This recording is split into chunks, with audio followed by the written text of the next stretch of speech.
Hello my fellow mermaids, and welcome back to my channel. On my last video, I show you my stamping tips and tricks. Now, I'm going to show you the technique that I think I'm most known for, and that is reverse stamping. Let's just say that stamping can be as easy or as difficult as you make it. And reverse stamping can also be as easy or as difficult as you choose, because it all depends on how many colors or what image you want to reverse stamp.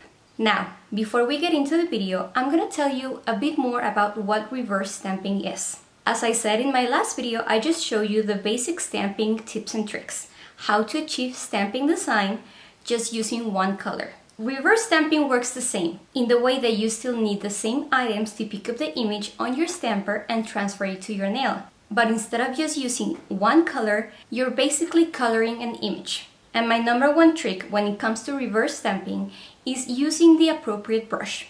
I prefer using a very small detail brush to coloring all the images, because of course they're small enough to fit your nail. So I've been using this detail brush from Whatsupnails for years now. I actually just got a package delivered today and I have 2 more new ones, because I'm gonna show you, this is the Mermaid 0 brush.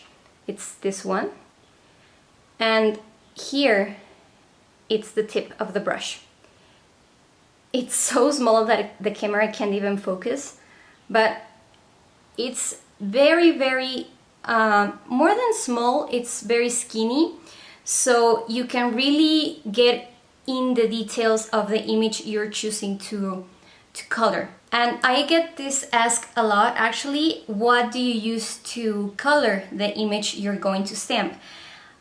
You can use basically anything, and by that I mean you can use either stamping polishes or regular polishes.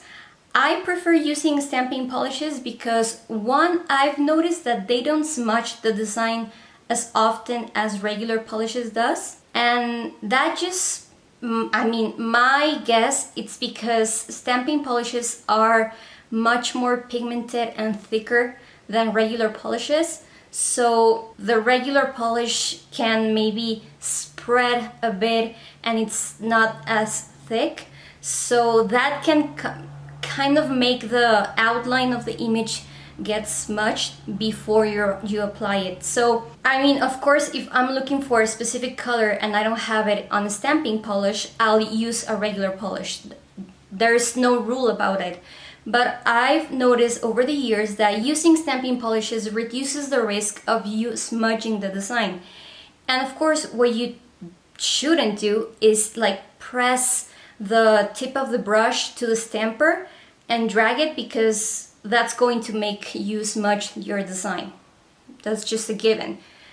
Also, another tip for you, it's when you transfer the design onto the stamper, wait a few minutes before you go and color it.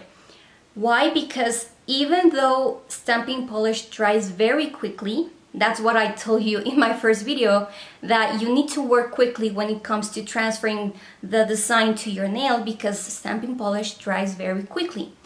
But even so, you can risk smudging your design if you color it before it gets a bit drier. Remember, you need to transfer your design onto your stamper, just like with any regular stamping. Wait a few minutes and then go and color it.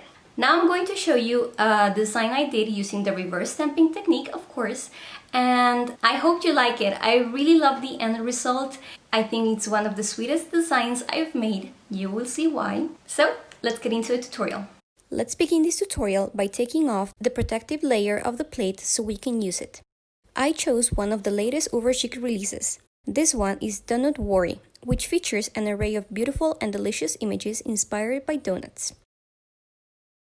I'm also using their cube stamper, which is a transparent one, so I can see where I'm placing the image once it's completely colored. And finally, I'm also using their black stamping polish to transfer the image from the plate to the stamper. To start, you'll need to apply your base color, and this time I chose Painted Polish Glazed and Confused, because if I'm doing a donut design, why not use a donut-inspired polish too?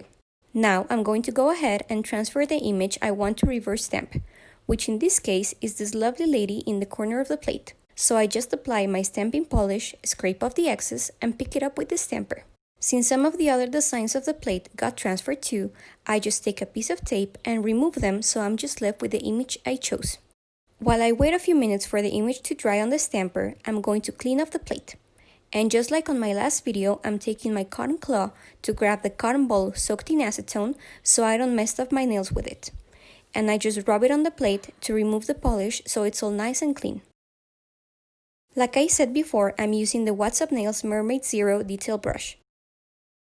And I'm also using stamping polishes in an array of colors to color in the design. I always like to start with the smaller parts of the image first and work my way until the bigger ones are last. This time I started with the lips. Then I continued with her hair and bow, and for the donuts I chose a pastel yellow and a white as the glaze colors. And I finished off the image with her skin color. As you can see, I chose pretty much pastel colors so they will all match the final design I had in mind. Since you have to wait for the image to dry before transferring to the nail, you'll need your base to be a bit sticky so the dry image will stick to it. And what I do is apply a layer of Cuticula's static base coat to my nail, and after a few seconds, I just go ahead and place the stamper on top of my nail and align it to the way I want. Once I'm happy with it, then I just go ahead and press the stamper to my nail and transfer the image. Before applying top coat, I wait a few minutes so I don't risk smudging the image I just applied. And this time I chose Maniology's smudge-free top coat to finish this design. And as you can see, after waiting and applying the top coat, I had no issues with the image being smudged. And this is the final look of the donut design I did. I went ahead and also reverse stamped the donuts on my pinky, index finger, and thumb using pastel colors so they all match the colors I picked for the girl. So those were my tips and tricks on how to reverse stamp. As I said, this is a technique that I'm very known for because I love doing it.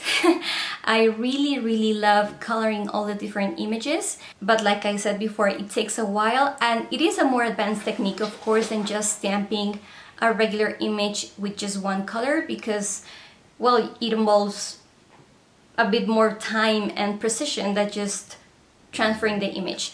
But as you saw in the end result, I think it looks stunning, and you have so many possibilities because you can just pick and choose the colors you want to use.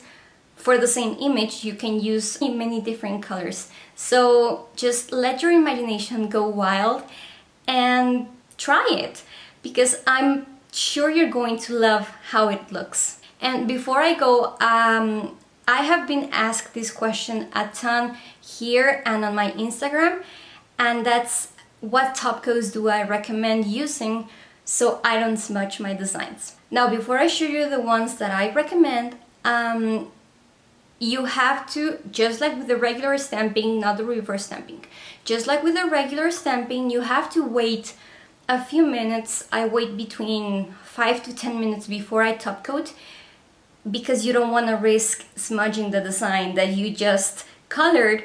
And imagine just using your top coat and smudging it. Nightmares. So before using top coat, remember, wait a few minutes for it to dry and then use your top coat. So I have 4 that I have used and I have no issues with them smudging my designs. And also I use the floating method, which basically is, instead of the brush touching the nail, it's like the product, it's going to touch your nail, not the brush, because if the brush touches your nail, of course it's going to smudge it, even if it's a non-smudging top coat. So just take a good bead of top coat on your brush and just brush it like very subtle on top of your nail. That's the floating technique, and that has worked for me a lot. So my top picks, and these are in no particular order, I just really like this. They are these 4. They are the Glisten and Glow top coat, the Whatsupnails Gloss Over top coat, Cuticula Limitless top coat, and Maniology Smudge Free top coat. All of these have worked really well for me using the floating method. They have not smudged my designs. Bonus, the Cuticula, if you choose a scented option, it leaves the scent you pick, so that's a bonus. And I also wanted to mention you the smudge free top coat from Maniology. As it's named, it's smudge free, but it's water based. So I'm pretty sure in the Maniology website they let you know this, but when I use this, I put one coat on my nail and then I go over it with any one of these, because since it's water based, it's not going to leave like a very glossy look. So I apply that one, let it dry for a few minutes, and then I go ahead and pick another one of those that I show you and just sealing the design, and that's going to leave your nails all glossy, smudge free, and ready to show them to the world. So just remember, with the Maniology, it's water based, so take that into consideration. If you have any questions, don't hesitate to ask. Leave a comment down below letting me know what you want to know about reverse stamping. If you want me to do a more in-depth tutorial showing you more looks, or what else do you want to see from me. If you like this video, don't forget to give it a thumbs up and subscribe to my channel so you don't miss out of any of my upcoming videos. As always, I will leave my Instagram page and all my other social media handles in the description below. And until next time, have a bubbly day!